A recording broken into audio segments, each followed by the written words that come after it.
Aylar abi Timurbayev ki Rüstem Sakvan sözleri yaratam dime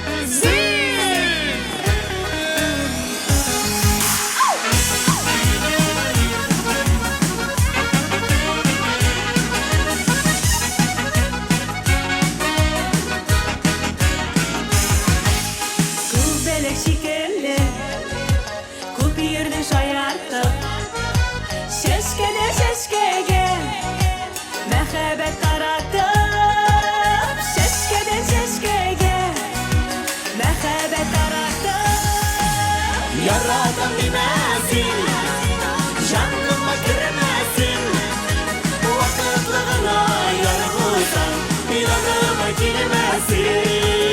Yaradan bilmesin, canıma girmesin. Vakitlığına yar bulsan, yanıma girmesin.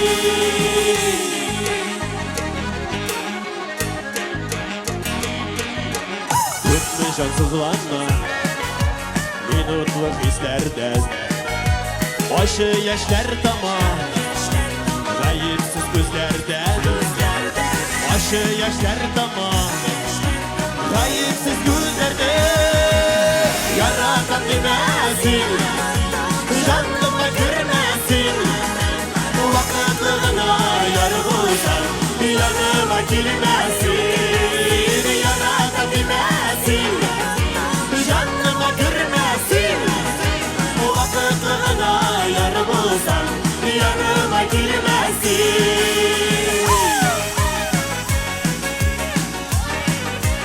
Yok girmesin.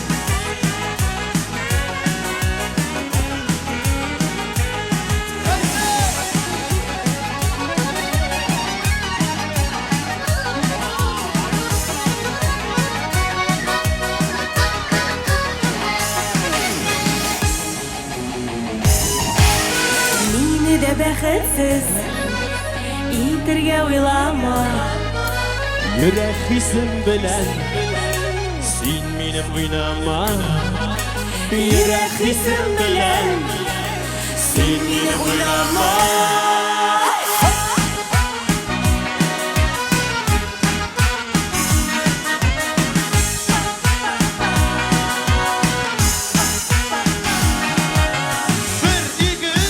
Yaratan bilmesin, canım